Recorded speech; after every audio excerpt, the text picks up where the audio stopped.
오늘 부정적인 감정의 속박에서 벗어나는 길 마지막 시간, 부제목은 영적 긴장감을 놓치지 말라. 영적 긴장감을 놓치지 말라라는 제목으로 하나님 말씀 전하도록 하겠습니다.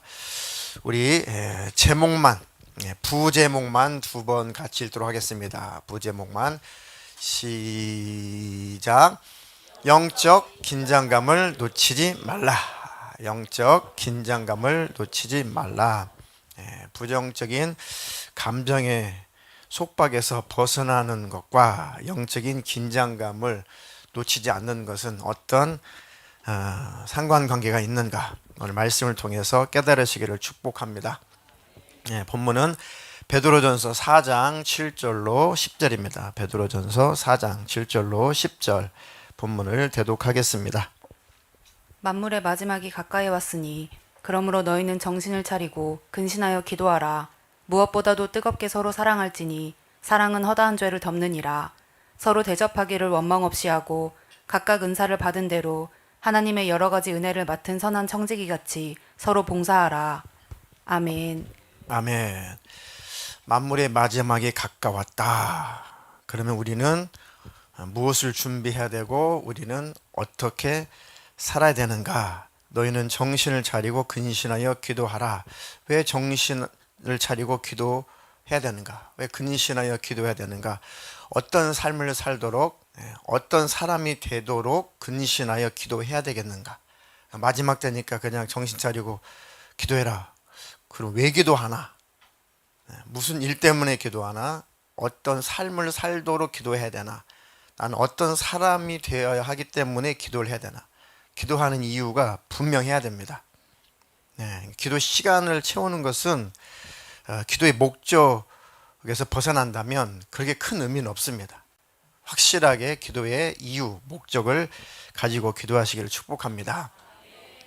자, 주님 오실 때 어떤 모습으로 우리는 발견해 돼야 되는가? 무엇보다도 뜨겁게 서로 사랑할지니. 예수님 보실 때 사랑의 열매가 나타나고 있는 바로 그 사람이어야 된다. 아멘이십니까? 사랑한다면 허다한 죄를 덮어줄 수도 있고, 분쟁이라든지 이런 미움, 증오 이런 것들이 다 사라진 상태, 평강, 평안, 평화의 상태라는 거죠. 그리고 주님 오실 때 나는 사랑의 열매를 맺는 그런 사람이어야 되는구나. 사랑의 열매를 맺고 사는 삶을 살아야 되는 거구나. 아멘. 자, 서로 대접하기를 원망 없이 하고, 주님 오실 때 원망 없이 기쁨으로, 감사로 주님의 이름으로 대접하는 삶을 사는 그 삶, 그 믿음, 그 인격, 그 삶의 자세이어야 되는구나. 이것이 바로 예수 믿는 것이고, 이게 바로 기독교인의 삶의 방식이구나. 자, 각각 은사를 받은 대로 우리에게 주신 은사가 다 다르죠. 성경에 대표적으로 9가지 은사가 있긴 하지만 그것만 은사는 아닙니다. 그건 대표적인 것이고, 하나님께서 우리에게 주신 모든 것은 다 은사예요. 아멘. 성품마저도 은사가 될 수가 있습니다. 각각 은사를 받은 대로 하나님의 여러 가지 은혜를 맡은 선한 청지기가 되어서, 하나님이 내게 이런 은혜를 주셨구나, 하나님이 나에게 건강 주셨구나, 하나님 내게 말씀의 능력 주셨구나, 하나님 나에게 물질의 은혜를 주셨구나, 하나님 나에게 섬길 수 있는 은혜를 주셨구나, 하나님 내게 또 은사도 주셨구나. 이 모든 하나님께서 내게 맡겨주신 것을 가지고 내 것이 아니니까 하나님 이것을 맡겨주셨다면 하나님 뜻대로 사용해야겠구나. 그것이 바로 선한 청지기 정신이죠. 나는 선한 청지기가 되어서 봉사하는 삶을 살아야지. 앞에 서로 봉사하라. 자, 최소한도 우리 예수님 오실 때 이러한 믿음의 열매, 이러한 말씀의 열매를 맺고 사는 사람이어야 된다. 그래서 그런 삶을 살도록 마지막 예수님 오실 때가 가까웠으니 정신 차리고 근신해서 기도해서 이런 삶을 살아라. 이런 말씀을 살아내야 된다. 들어서가 다가 아니라 깨달아서가 다가 아니라 듣고 깨달았으면 이 말씀을 살아내야 된다. 그 모습을, 그 열매를 예수님이 보시고 예수님께서 기뻐하시고 예수님의 신보로 천사들을 보내셔서 공중으로 다 예수님이 인도하신다는 얘기죠. 그런데 하나님 마지막 만물이 가까웠으니 이 부정적인 감정의 속박에서 빨리 벗어나고 부정적인 감정의 속박에 시달리고 해방되지 못하면 무슨 사랑의 열매가 어떻게 나와요? 그렇죠? 어떻게 봉사하며 살 수가 있습니까? 그럴 여유가 어디 있어요? 부정적인 감정이 꽉 찌들려 있으면 마음에 여유가 없으니 무슨 사랑의 열매가 나타나겠습니까? 무슨 봉사할 만한 여유가 나타나겠습니까? 그래서 마귀라는 놈이 그렇게 부정적인 감정으로 우리를 지배하려고 하는 겁니다. 주님이 원하시는 믿음의 열매를 얻지 못하게 하려고. 이해가 되시나요? 치열한 역경이 싸움이죠. 자, 부정적인 감정의 속박에서 빨리 속히 벗어나야 되는 것은 첫 번째는 내 영혼 때문이죠. 이 부정적인 감정이 나를 지배하고 나를 속박하면 마음이 어둡게 되면 내 심령이 병들고 더불어 육체까지도 병들고 내 인생이 힘들고 또 나로 말미암아 내 가족이 불행하고 내 주변 사람들이 불행하게 되죠. 내 영혼도 불행하고 내 가족, 내 주변 사람들도 불행하니 이 부정적인 감정의 속박은 그런 이유에서라도 빨리 벗어나야 된다. 아멘. 그리고 주님의 은혜와 주님의 그 사랑을 이 부정적인 감정이 가득하면 누리지 못하게 하죠.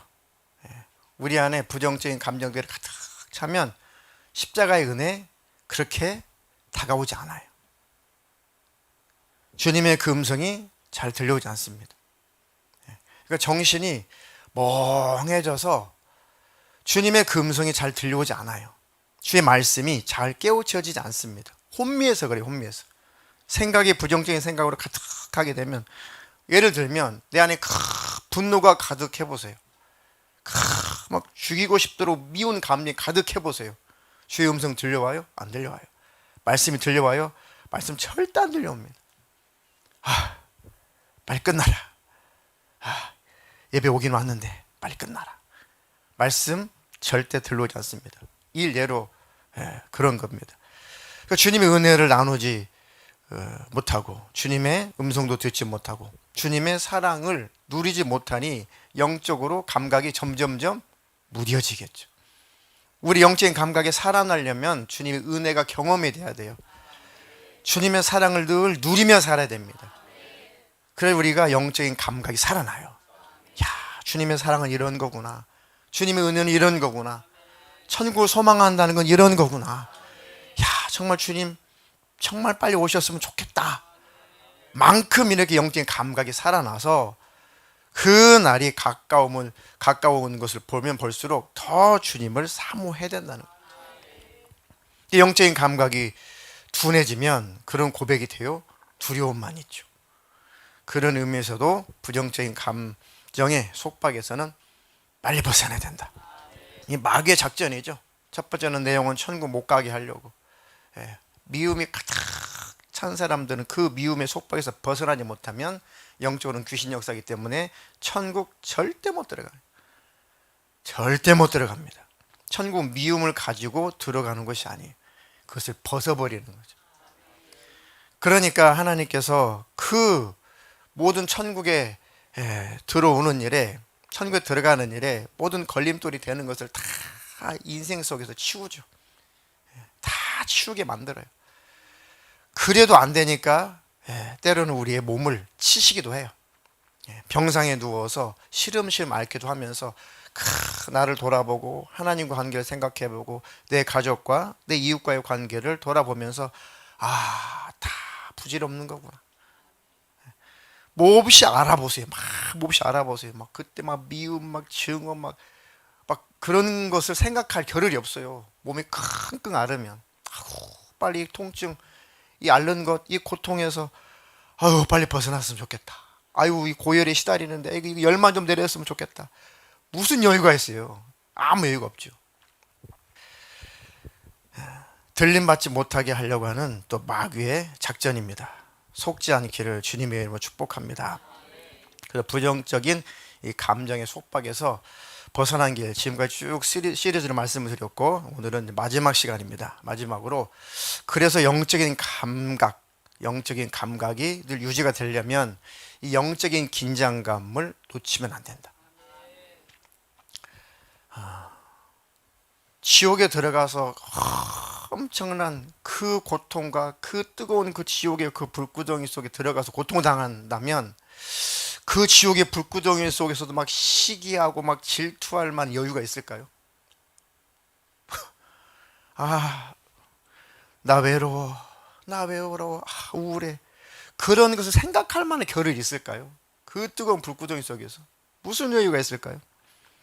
나는 상처받았어. 그 투정을 받아줄 지옥에 누가 있을까요? 그런 투정을 부릴 만한 과연 마음의 여유라도 있을까요? 그 고통스러운 곳에서 없죠. 아마 여기 계신 분들 지옥 가실 분이 한 번도 없기를 주님으로 축복합니다. 만약 그 누군가가 그 멸망의 지옥으로 들어갔다면, 야, 내가 그때 외로워, 나는 고독해, 나는 힘들어, 나는 상처받았어, 나는 그를 정말 용서할 수 없어, 나는 정말 증오해, 정말 미워. 그렇게 시간을 보냈던 시절들이, 지옥에서 고통당하는 사람들은 얼마나 그 시간들이 사치스럽게 느껴질까. 정말 이 지옥에 와서 고통을 느껴보니까 그 시간들은 정말 사치스러운 시간이었구나. 이럴 줄 알았더라면 다 내려놓고 다 버리고 예수 붙잡을 걸. 다 내려놓고 천국에 들어갈 걸. 그때 그 시간들은 다 사치스럽게 느껴지지 않겠냐 이거죠. 그날에 사치스럽게 오늘이 느껴지지 않도록 우리는 다 오늘 털어버리고 영적인 긴장감을 가지시고 영적인 감각이 되살아나서 승리자가 되기를 주님의 이름으로 축복합니다. 그 전에 군 생활을 하는데요, 이런 경험을 할 적이 있습니다. 우리 고참들이 그렇게 술 먹고 싶으면 제발 보고를 하고 허락 받고 사다 줄 테니까 이렇게 술 마셔라. 제발. 제일 군대에서 엄하게 다스리는 게 이제 구테타, 그죠? 그 뭡니까? 윗사람에게 이렇게 항명하는 거. 뭐라고 그러죠? 네, 하극상. 그걸 크게 다루죠. 그리고 담장을 보고 없이 뛰어넘는 거예요.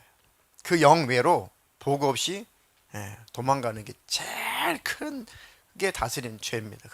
그것들이. 그렇게 하지 말라는데 담장 뛰어넘어가지고 술을 사왔어요. 술을. 그것으로 잘 무마가 될 수 있었습니다. 왜? 그 두 사람이 담 뛰어넘었는데 보니까 술병이 그 내무반 밑에, 우리는 구막살 썼거든요. 밑에 끄집어내 보니까 술병이 가득해요. 한두 번이 아니었다는 거죠. 근데 그것으로 두 사람만 그냥 벌을 받으면 돼요. 근데 세상에 이 사람들이 어느 날 담을 뛰어넘어가지고 민가에 들어가지고 여자를 덮친 거야.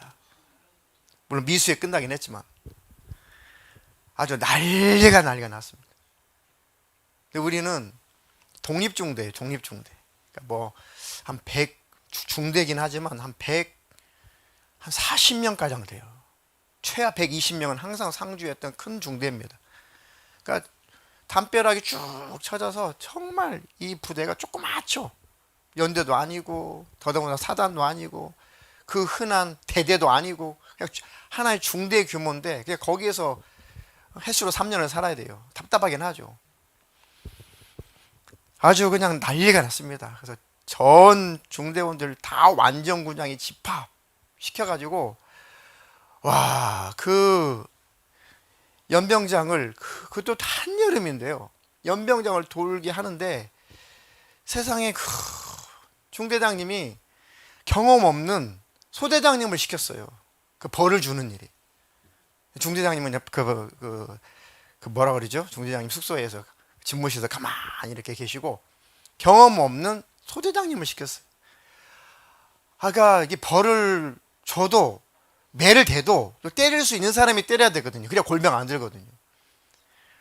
그러니까 예를 들어서 한 30분 군장 메고 뛰게 한 다음에 앞으로 지침 뒤로 지침 낮은 폭 높은 폭 시켜가지고 이렇게 조금 여유를 주거든요. 그 한숨 돌리면 다시 기상해가지고 또 뛰게 만들고 이게 이제 그 뭐랄까 예? 노련미. 근데 그래야 되는데 이분은 이제 중대장님이 혼내주라고 해가지고 다 쉬는 일이 없도록 뿌리를 뽑으라 그래가지고 쉬는 시간 없이 돌려버린 거예요. 그래가지고 막 거품 물고 막 쓰러지고 막 난리가 났어. 제 기억으로 2시간을 완전군장 메고 8월 달에 한 번도 안 쉬고 2시간 놀았어요. 나중에 뛰는 게 아니라 끌고 다니죠, 발을 이렇게. 아무 생각 안 나요. 아무 생각 안 나요. 그때 미운 생각, 고향 생각, 밥 생각, 아무 생각 안 나요. 빨리 끝났으면 좋겠다. 이 괴로움이 빨리 끝났으면 좋겠다. 중대장님 나왔는데 중대장이 깜짝 놀란 거예요. 막 난리가 난 거죠. 왜냐면 이게 나중에 문제가 또 생기거든요. 이게 더 큰 문제가 생기거든요. 그래가지고 막 스탑 청지해가지고 어떻게 해가지고 다 기합이 다 끝났습니다. 와, 사람이 등이 다 소금으로 땀 때문에 소금으로 절여져 있고 사람 몰골이 아니죠. 막 이렇게 만지면 소금이 쭉 이렇게 스그륵스그륵 이렇게 막 덩어리가 나와요. 얼마나 막 흘렸던지. 기력도 없고 밥맛도 너무 뛰면 밥맛도 없잖아요. 근데 끝나고 나서 한 사람도 불평, 불만, 원망, 그게 갈굼 이게 하나도 없어요. 왜요? 너무너무 힘들어가지고 혹시 다시 집합할까봐 아주 예 아주 군기가 바짝 들었어. 그때 제가 막 그래 나름 은혜를 받고 기도할 때 그때 방언 받은 지 얼마 안 될 때라 그때 지옥이라는 거 한번 연상을 한번 해봤습니다. 야, 정말 지옥은 이것과는 비교도 안 될 텐데, 야, 정말 지옥 가면 안 되겠구나. 그 진짜 아무런 생각 없이 저 만나는 사람들, 고참이든 동기든 만나는 사람들마다 지옥은 있습니다. 지옥은 있습니다. 아니 이거는 해야겠다는 계획이 없었어요. 그냥 입에서 그냥 툭 나오는 게 지옥이 있습니다. 안무개 병장님 지옥은 있습니다. 동기들이 많았어요. 야 안무개야 지옥은 있어. 야 뭔 헛소리야. 빨리 이거 판초이 나게 빨리 모포 나게 이러면서. 유격 훈련 해보신 분 계시죠? 그와 비슷한 경험이죠. 유격 훈련장 가면 아주 사람을 그냥 달달달 볶으려고 유격장에 가는 거예요. 아무 생각 안 합니다. 그러니까 인간의 어떤 육체의 한계를 거의 초월할 즈음까지 가버려요. 사람은 소위 굴린다고 그러죠. 야, 이렇게도 굴릴 수가 있나. 거품 물고 쓰러져도 그냥 의무대로 가면 돼요. 더 심하죠. 유격장 가면. 그때 무슨 시기가 있어요. 질투가 있어요. 미움이 있어요. 고향이 외로워요? 외로워요? 사치야, 사치. 그것처럼 정신을 바짝 차리면 이기게 됩니다. 더 강한 생각이 나를 지배하면 나머지는 아무것도 아닌 것처럼 돼요. 오늘은 극처방입니다. 극처방. 이 부정적인 감정에서 지금 한 차례, 두 차례, 세 차례 쭉 설교를 했습니다. 오늘 네 차례의 마지막 시간인데 오늘은 조금 더 극처방으로 영적인 긴장감을 가지면 많이 도움이 돼요. 야, 지금 때가 어느 때냐? 지금 세계 정세를 보자. 지금 이스라엘, 지금 저 팔레스타인 이팔 전쟁을 한번 보자. 이 상황을 보니까 이거 지금 보통 문제가 아니다. 그러면 이 영적인 긴장감을 딱 가지게 되면 우리의 생각 속에, 우리 뇌 속에 주님을 바라보게 돼요. 천국을 바라보게 돼요. 정말 주님 오실 날이 임박했을까? 참 임박한 거 맞다. 그러니까 이 전쟁 중에 오실 수도 있고 전쟁 끝나고 오실 수도 있고 물론 더 뒤에 오실 수도 있겠지만 어쨌든 성경이 지금 그대로 이루어져 가고 있는 과정을 우리가 지금 눈으로 보고 있으니까 정신 차려야겠다. 그러면 영적인 긴장감이 살아나면 많이 도움이 될 겁니다. 영적인 긴장감의 끈을 놓치신 분은 오늘 잡으시고 영적으로 긴장하며 사신 분들은 더 놓치지 않도록 끝까지 붙으십시오. 자, 예수님께서 누가복음 21장에 예수님께서 무화과 나무와 많은 나무들을 봐라 이제 비유로 말씀하셨죠. 29절 31절까지 되돌아가겠습니다. 이에 비유로 이르시되 무화과 나무와 모든 나무를 보라. 싹이 나면 너희가 보고 여름이 가까운 줄을 자연히 아나니 이와 같이 너희가 이런 일이 일어나는 것을 보거든 하나님의 나라가 가까이 온 줄을 알라. 아멘. 자, 무화과 나무와 모든 나무를 봐라. 싹이 나면 너희가 그것을 보고 이제 여름이 가까웠구나를 알지 않냐. 이와 같이 이런 일이 일어나는 것을 보거든 하나님의 나라가 가까이 온 줄 알라.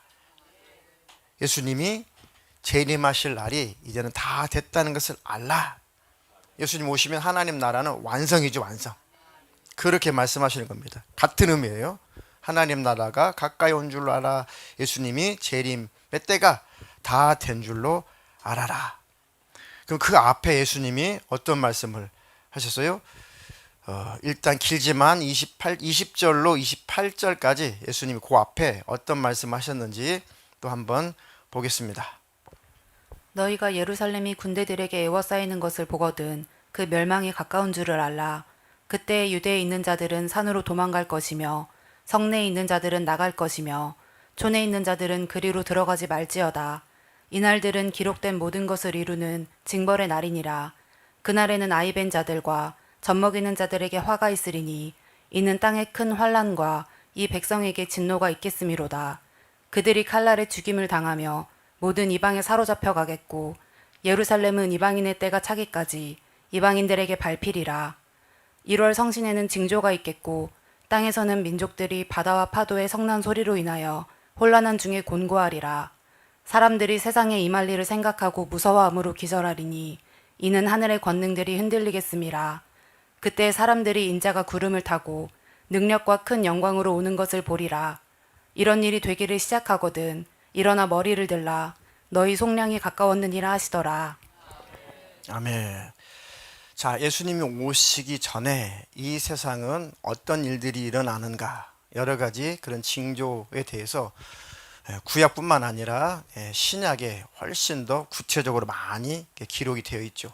제일 많이 아는 성경이 이제 마태복음 24장, 25장, 방금 대독해 주셨던 누가복음 21장, 뭐 계시록은 말할 것도 없고 쭉 살펴보면 예수님의 재림의 시간표를 어림잡아 어느 날을 뭐 맞춘다는 것이 아니라 뭐 세대주의나 아니 시한부 종말론이나 그런 사상이 아니라 점점 예수님이 오실 날이 가까운 거 맞구나라고 가늠해 볼 수가 있죠. 그게 바로 재림의 시간표라는 거거든요. 근데 그 많은 징조 중에 제일 유심히 또 봐야 될 부분이 이스라엘이에요. 하나님이 선택한 민족이기 때문에 하나님은 끝까지 이루시거든요. 그 약속을 끝까지 이루세요. 그러니까 이스라엘의 역사, 이스라엘의 상황을 가만히 보면 재림의 시간표가 어느 정도 가늠이 돼요. 주님 오실 날이 정말 가까웠구나. 절대 연도나 뭐 날짜나 뭐 달이나 뭐 얼마 후에 뭐 이런 것을 가늠한다는 것이 아니라 진짜 예수님이 오실 날이 임박했구나. 지금도 오실 수 있구나. 이렇게 확실하게 예수님이 하신 말씀이 이루어져 가는 것을 보면 우리가 영적으로 긴장감을 갖게 됩니다. 그렇게라도 우리의 뇌 속에 부정적인 감정들을 다 치워버려야 돼요. 우리의 뇌는 강한 생각들이 들어오면 더 약한 생각들은 어떻게 해요? 버려진단 말이죠. 버려져요. 하나님의 은혜, 십자가 은혜가 충만히 경험되면 버려지는 것처럼 또 영적인 긴장감, 예수님이 재림하실 때가 정말 임박했구나. 그 말씀이 우리의 생각을, 우리 뇌를 확 지배하게 되면 우리의 부정적인 감정들도 다 빠져나간단 말이에요. 두 가지 다 필요한 겁니다. 영적인 긴장감도 필요하고 십자가의 그 은혜도 우리에게 필요하고, 이 강력한 그 생각이 우리 뇌리를 완전히 지배를 해야 돼요. 그래야지만이 이 부정적인 감정들이 사라집니다. 자, 20절로 24절을 먼저 제가 보겠습니다. 한번 본문 한번 띄워줘 보세요. 20절로 24절. 너희가 예루살렘이 군대들에게 에워싸이는 것을 보거든 그 멸망이 가까운 줄 알라. 이스라엘이 멸망한다는 거죠. 그때에 유대에 있는 자들은 산으로 도망갈 것이며, 왜? 전쟁에 못 이기니까. 성내에, 예루살렘 성내에 있는 자들은 빨리 나갈 것이며, 촌에 있는 자들은, 예루살렘 성 밖에 있는 사람들은 절대 예루살렘 성 안으로 들어가지 말고, 촌에 있는 사람들은 들어가지 마라. 절대 들어가지 마라. 성 안으로. 왜냐, 그 날들은 기록된 모든 것을 이루는 징벌의 날이다. 이스라엘을 하나님이 멸망하도록 징벌하는 날이다. 그 날에는 아이벤 자들과 젖먹이는 자들에게 화가 있으리니 이는 땅에 큰 환난과 이 백성에게 진노가 있겠음이로다. 그들이 칼날에 죽임을 당하며 모든 이방에 사로잡혀 가겠고, 예루살렘은 이방인의 때가 차기까지 이방인들에게 밟히리라. 자, 마태복음 24장이든 21장이든 뭐 계시록이든 말세에 관한 말씀, 말세의 징조에 관한 말씀은 단회적이지 않아요. 자, 예를 들어서 처처에 난리와 지진과 기근이 있다. 난리와 난리의 소문이 있다. 자, 이것들은 2000년 전에 있었어요, 없었어요? 있었죠. 지금 있어요, 없어요? 있어요. 앞으로 있을 거요, 없을 거요? 있을 거죠. 계속 반복적이면서 특징은 반복은 반복인데 더 규모가 커진단 말이에요. 더 거칠어진단 말이에요. 더 세진단 말이에요. 지난 100년간 일어났던 그 지진의 그 횟수와 그 규모가 역사 이후에 일어났던 지진이 일어났던 횟수보다 훨씬 더 많은 것처럼, 규모도 그렇고 횟수도 그렇고 강도도 그렇고, 이해가 되시죠? 그런 전쟁이 과거에도 있었고 지금도 앞으로 있을 것인데, 문제는 더 심각해진다는 얘기죠. 그러니까 이 마지막 때 징조가 점으로 시작됐다면 시간이 흐름에 따라 이것이 조금 더 조그마한 원으로 커지고, 그 규모와 더 커지고, 이렇게 나선형처럼 더 커질 수 있단 말이죠. 근데 문제는 뭐예요? 반복이니까, 에이, 과거에도 그랬어, 뭘. 과거에도 이런 일이 있었어, 뭘. 그런다고 예수님 오셔? 평안하다, 괜찮아, 평안하다, 안전하다 할 그때 예수님 호련히 오신다는 거예요. 그러니까 이걸 해석을 잘못해서 그런 겁니다. 그 세대의 종말론자가 나오는 거예요. 시한부 종말론자 나오는 겁니다. 아니, 지금 어디까지 왔으니까, 지금 뭐 5번째 대접이 부어졌으니까, 이제 아직 6번째 대접이 안 부어졌으니까 6번째 대접이 부어질 거야. 이건 뭐예요? 이거는 재림의 날짜를 계산하고 있는 거예요. 벌써 성경과 어긋나는 거죠. 그러니까 속는 거예요. 속는 겁니다. 그 이단이 그걸 가지고 장난쳐요. 아니에요. 얼마나 더 이런 마지막 때 징조가 있어야 예수님 오실지 우리는 안다 모른다? 그걸 모르는 거예요. 그런데 이번 전쟁을 통해서 오실 수도 있다 없다? 그럴 수도 있다. 이렇게 성경을 해석하셨나? 아셨어요? 그러니까 지금은 예수님께서 다시 오신다, 내가 재림할 거야 라고 지금 경종을 울리고 계시는 거죠. 이게 바로 성경적으로 우리가 세계를, 역사를 보는 관점이에요. 그래야지만 우리가 영적으로 잠들지 않습니다. 또 반대로 시한부 종말론에 빠지지도 않아요. 우리 지금 깨어 있어야 되는구나. 항상 깨어 있어야 되는구나. 지금 현재 지금 주님 만날 준비 갖추고 있어야 되는구나. 이게 종말론의 핵심입니다. 여기서 벗어난 것들은 다 가짜예요.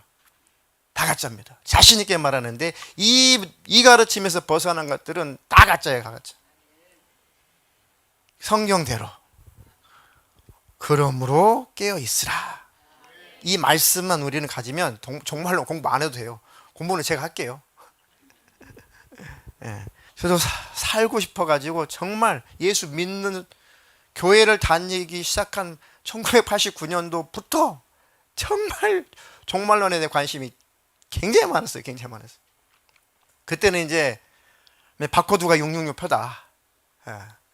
그때 뭐 이장님 씨가 이제 막 다미성경 만들어가지고 뭐 예수님 1990년도에 뭐 재림한다 막 그렇지 뭐 유행 일어날 때 바코드 가지고 장난쳤거든요. 제가 바코드를 얼마나 심취해서 읽었던지 666이 다 보였어요. 다 보여. 과자 봉다리 보면 바코드 찍혀 있죠. 지금 QR 뭐 이런 걸로 바뀌었지만 바코드를 보면 숫자가 666이 그대로 읽혀요. 제게. 그런 사람이 제가 얼마나 왜 지옥 안 가고 싶어, 천국 가고 싶어가지고 예수님 오시면 꼭 들림 받고 싶어가지고 그때는 가르침이 없었을 때고 이제 예수 믿는 지 얼마 안 됐으니까 막 심취했어요. 그 친구가 그 시한부 종말론에 빠졌다는 것을 나중에 알은 거예요. 아, 내가 속았구나. 다 이제 집어쳤죠 그때. 그러니까 그런 것들이 나타나면 뭐 베리치비니 뭐니 뭐 지난번에도 심지어는 뭐 백신이 뭐 666 표라느니 뭐 별 헛소리 다 하잖아요. 죄송합니다. 헛소리를 해서 영적으로는 헛소리예요. 그게 아니고 근신하여 깨어 있으면 돼요. 아까 처음 본문 되도 계셨잖아요. 어떤 삶을 살아가면 되냐? 내게 주신 삶, 내게 주신 은사, 내게 주신 능력, 내게 주신 은혜 그거 가지고 섬기고 사랑하고 봉사하며 열매 맺는 삶을 살면 그만이에요. 예수님 언제 오시면 무슨 상관이에요? 그런 삶을 살고 있으면 그런 믿음을 가지고 있으면 그걸 추구하는 삶을 살면 주님 오실 때 주님 만나면 되죠. 근데 그것을 그렇게 못 살게 하는 것이 부정적인 감정이란 말이죠. 그게 핵심이에요. 그래서 마귀라는 그렇게 부정적인 감정 가지고 우리를 깨어나지 못하게 하는 겁니다. 속지 않기를 주님의 이름으로 축복합니다. 자, 이 예수님이 방금 20절로 24절까지 하신 말씀이 이루어졌습니까? 안 이루어졌습니까? 역사는 반복, 점진성, 반복적이고 점점 커진단 말이에요. 일어났죠 이미. 예루살렘을 군대가 슉 포위했어요. 그 유명한 AD 70년에 디도 장군, 티투스 장군, 베스티안이 로마 황제였는데 아유 이거 유대인들이 자꾸 반란이나 일으키고 자꾸 독립전쟁이나 일으키고 아이고 이것들 한번 싹 한번 끝내버려야겠다. 그렇게 작심을 하고 있었거든요. 그런데 AD 70년경에 그렇게 예수를 안 믿는 유대인들이 그렇게 예루살렘을 떠나라고 해도 안 떠나고 예루살렘을 자꾸 집합 모여요. 근데 그날이 그렇게 예수를 안 받아들였던 유대인들이 지키는 유월절이에요. 유월절. 유월절 지킨다고 예루살렘으로 다 모여든 거예요. 그렇게 모여들지 말라고 해도. 유월절에 왜 모였어요? 예수님을 안 믿으니까. 이미 예수님은 유월절 어린 양으로 십자가에서 죽음을 맛보셨다고요. 하나님의 어린 양으로 유월절은 끝났어요. 끝났어. 예수를 메시아로 안 믿으니까 자기들이 기다리는 메시아가 오셔야 된다고 유월절 지키느라고 예루살렘으로 모이고 꾸역꾸역 모였어요. 이때다 싶어가지고 이제 봉기를 일으킨 거죠. 유대인들이. 베스티안 황제가 요것들 잘 됐다. 이거 한꺼번에 완전히 몰살시킬 수 있는 좋은 기회다. 그래서 그 아들 티투스 장군을 보낸 거예요. 수만 명의 군대를 가지고 보낸 겁니다. 그래가 예루살렘 다 이렇게 에워싸죠. 그래가지고 결국은 예루살렘이 다 함락되고 말아요. 그리고 처음에는 성전까지 회파할 마음이 없었어요. 그래 너무 유대인들이 거칠게 대드니까 안 되겠다. 싹 다 허물어 버려라. 해서 다 허물어 버려서 예수님 말씀에 돌 위에 돌 하나도 남기지 않고 다 무너뜨리우리라 라는 말씀이 그래서 이루어진 겁니다. 이해가 되시나요? 그러니까 역사적으로 그때는 그 상황은 이루어졌다 안 이루어졌다? 이루어졌다. 그리고 나서 그 저항군이 얼마나 많이 죽었냐면은 110만 명이 죽었어요. 유대인들이 110만 명 죽었어요. 그 시기 9만 7천 명이 포로로 잡혀갔어요. 그렇게 하지 말라고 해도 말 안 듣고 해요. 기록에 하면 예루살렘 성은 얼마나 피로 물들었던지 그 사람의 피가 발등까지 차올랐다라고 기록되어 있어요. 얼마나 피바다가 됐던지. 근데 예수님한테 예수님을 죽이고 예수님을 그 십자가에 매달아 죽이는 일에 그 피, 그 대가는 우리와 우리 자손이 치를게라고 그들이 막 선동을 했다고요. 근데 그대로 된 거예요. 그들이 말한 대로. 내 귀에 들린 대로 해줄게. 그대로 그 자손들이 피바다가 된 거예요. 그렇게 하나님을 도전하더니 결국은 그런 대가를 치르는 겁니다. 그리고 티투스는 바로 승전한 다음에 로마에 가서 다음 아버지를 위해서 황제가 되었어요. 하나님이 심판받고 그 뒤로 2년 몇 개월 만에 42세 젊은 나이로 요절해서 죽었어요. 불의의 병거로 쓰임받다가 티투스 장군은 죽었죠. 집권 2년 반, 딱 2년 반 하고 42살에 요절해서 죽었습니다. 불의의 병거로 쓰임받다가 망한 거죠. 그러니까 예수님께서 말씀하신 대로 제발 그 군대가 예루살렘 성을 쭉 포위하거든 빨리 도망가라. 지붕에 있는 자들은 옷가지로 내려오지도 마. 그냥 바로 도망가. 벌써 예루살렘 성 밖에 있는 자들은, 촌에 있는 자들은 절대 들어오지 마. 그날이 겨울이나 안식일이 되지 않도록 기도를 해라. 왜요? 겨울이나 안식일은 어떻게 피하냐? 어디 가서 그 추위를 피해요? 젖 먹이는 자, 애 낳는 자, 애 벤 자, 애 가진 자, 젖 먹이는 자들은 어떻게 또 어디 가서 피하냐고요. 그 유아 학살이 그 자행됐죠.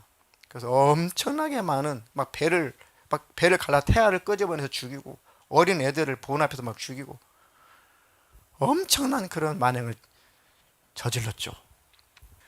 그럴 거라고 이미 예수님이 구체적으로 그날은 아이 벤 자, 젖 먹이는 자가 화가 있을 거다. 그대로 이루어졌어요. 이런 엉뚱한 해석하니까 마지막 때는 애기 낳지 마. 마지막 때는 하나만 낳아. 그런 해석 아닙니다. 물론 자녀들 때문에 신앙생활에 때때로는 이렇게 힘들 때도 있죠. 그 애기 조금 낳으라는 그런 해석은 아니에요. 그때 현장에 그렇게 애를 뵌 사람이든 어린아이든 아주 무차별 다 학살을 해버렸다고. 그들에게 화가 있다 그랬어요. 그대로 이루어진 거죠. 그런데 그때 당시 야고보라든지 교회 지도자들, 그때 당시 지도자들이, 요한은 AD 90년대에 요한계시록 썼으니까요. 아직 사도들이 살아있을 때란 말이죠. 그러니까 그때 지도자가, 예루살렘 지도자가 이제 야고보라든지 이런 사도였단 말이죠. 외쳤다고요. 빨리 피하자. 예수님이 말씀하신 게 이런 때구나. 빨리 도망가자. 그리고 교회 지도자들의 그 외침 소리를 듣고 신뢰해서 예루살렘을 떠났던 기독교인들은, 물론 디아스포라 유대인들이 됐지만은, 기독교인들이 됐지만은 다 살아간 거예요. 다 산 거예요. 그러니까 말씀은 순종하면 살아요. 예수님 하신 말씀을 믿고 도망간 사람들은 살고, 절대 예수 안 믿고 유월절 지킨다고 모여든 사람들은 다 죽었어요. 110만 명이 죽었습니다. 아이들도 죽고. 자, 그것을 기점으로 해가지고 이제 이스라엘의 그 힘은 완전히 약화됐습니다. 그리고 계속 봉기를 일으켜 보려고 해도 힘이 없어요. 계속 무너지죠. 그래서 점점 그것을 기점으로 전 세계 다 흩어지게 된 겁니다. 그리고 유대인들은 메시아를 죽인 민족이라고 이제 유럽 쪽에 소문이 쫙 퍼지니까 가는 곳곳마다 학살당해. 가는 곳곳마다 천대당해. 가는 곳곳마다 반유대주의 막 시달려요. 유대인들이. 그러니까 피비린내도 났지만 엄청나게 가는 곳곳마다, 유랑하는 곳곳마다 막 천대를 받아요. 막 한이 맺히겠죠.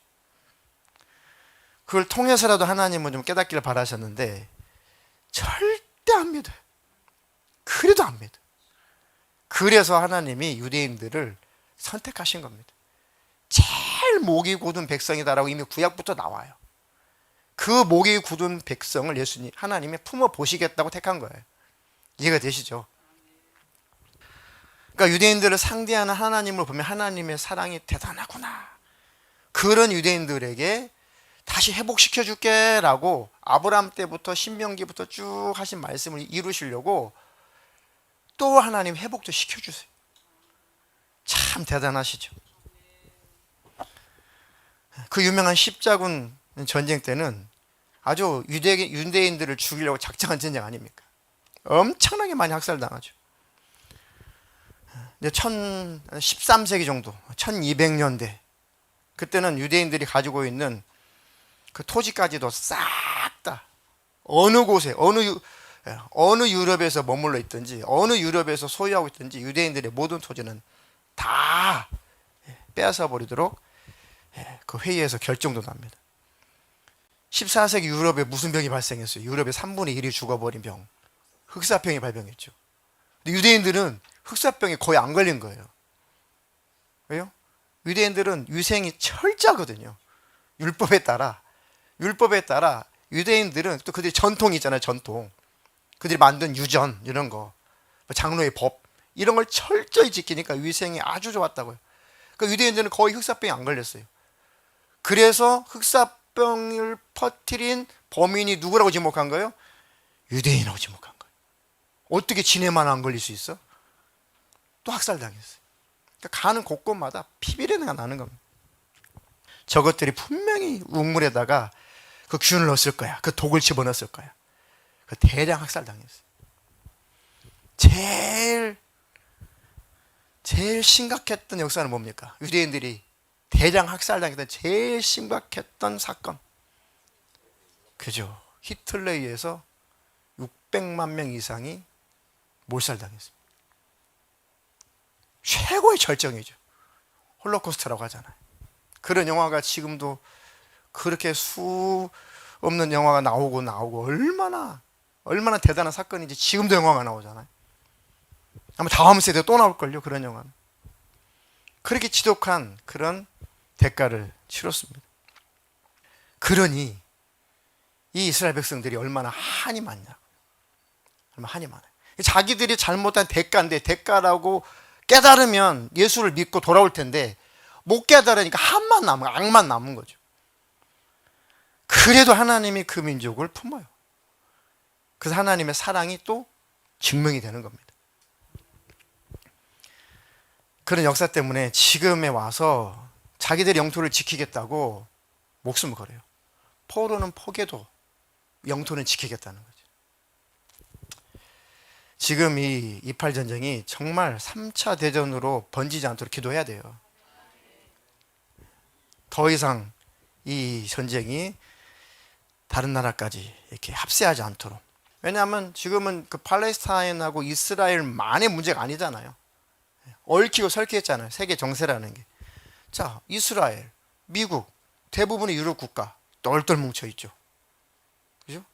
그다음에 하마스 정파, 아랍 국가들, 무슬림 세력들, 아랍 연맹, 거기다가 심각하게 러시아. 이렇게 똘똘 뭉쳐 있죠. 그러니까 둘이 전쟁하는 게 아니라 전 세계가 전쟁하고 있는 거예요. 으르렁 되는 거죠. 야, 지상전 투입해가지고 진짜 저 가자지구를 완전히 다 땅을 차지하겠다고? 그러면 이란이 그럼 그 꼴은 못 보지. 그 꼴 못 보지. 미국이 그 꼴 못 본다고? 그래가지고 미국에서 가지고 있는 제일 좋은 항공모함이 지중해에 지금 와 있잖아요.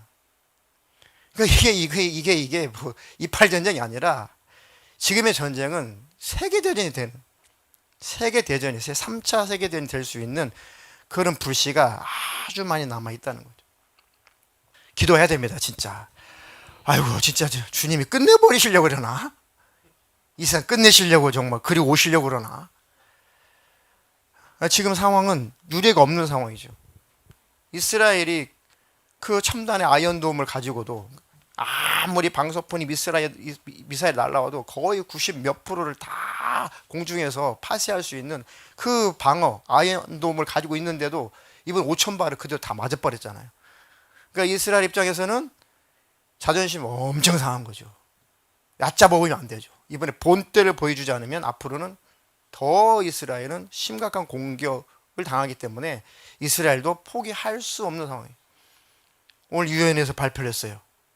저 가자 지구에 있는 민간인들은 한 110만 명 되죠. 빨리 피해라. 이미 유엔에서 그거를 승인해 주는 거나 다름없죠. 빨리 피해라. 그런 지금 우리는 먼 나라의 일인 것 같아서 별로 감각이 없을 수 있지만 사실은 이게 굉장한 문제입니다. 그러니까 우리는 기도해야 돼요.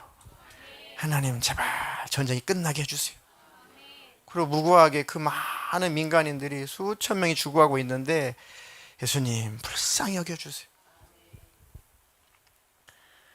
근데 우리는 너무 이 이스라엘의 상황과 우리나라 상황은 또 심각하게 너무 똑같아. 너무 비슷해요. 그렇죠. 저 이스라엘이 전 세계에 흩어져 있다가 딱 독립이 된 연도가 몇 년도죠? 1948년도 5월 14일이에요. 영국 발포 수상이 그거를 이게 영국이 양다리 거쳐서 그렇게 사실은 양다리 거쳐가지고 어쨌든 그때 1948년 5월 14일에 독립을 했습니다. 그 다음날 바로 중동에서 전쟁 걸어가지고 절대 용납 못한다. 어떻게 니네 나라가 될 수 있냐. 그건 원래 팔레스타인 땅인데. 근데 그 전쟁에서 이겼어요. 이스라엘이. 두 번째 전쟁이 일어났습니다. 또 이겼어요. 세 번째 전쟁이 일어났어요. 그 유명한 6.1 전쟁. 6일 만에 이스라엘이 이겼어요. 네 번째 전쟁이 일어났어요. 또 이겼어요. 이길 때마다 영토를 더 차지하고 하고 남아있는 게 지금 팔레스타인 자치기구 중에 지금 전쟁 터진 가자 지구하고 서한 지구하고 두 군데가 남아있는 거예요. 요거마저 이스라엘은 다 뺏고 싶은 거고, 그 죽어도 못 뺏긴다 아랍권은 계속 지원을 해주고 있는 거고. 근데 진짜인지 가짜인지 뉴스에 보니까 북한이 무기를 대줬다는 정황이 포착이 되고, 그 팔레스타인 땅에서 그 가자 지구에서 이스라엘 땅으로 담장이 10m 높이로 쭉 쌓였는데 땅굴을 파고 넘어왔다는, 봤는데 땅굴이 북한식 땅굴이고, 아이고 이건 또 뭔 상황이야.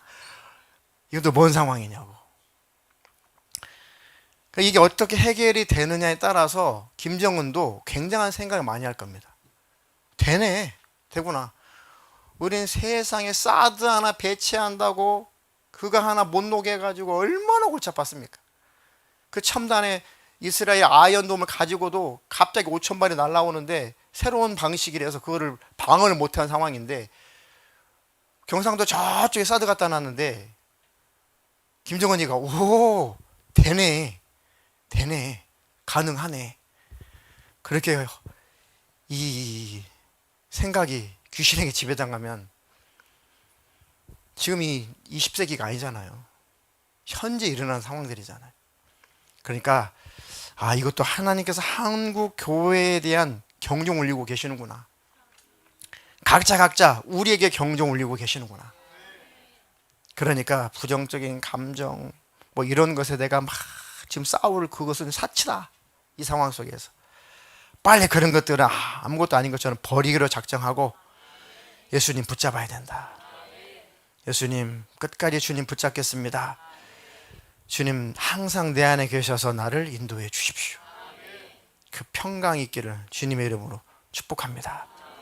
하나님, 이번 전쟁이 절대 제5차 중동 전쟁으로 절대로 커지지 않게 해주시고, 그것이 곧 세계 3차 대전으로 더더욱더 가지 않도록 붙잡아 주십시오.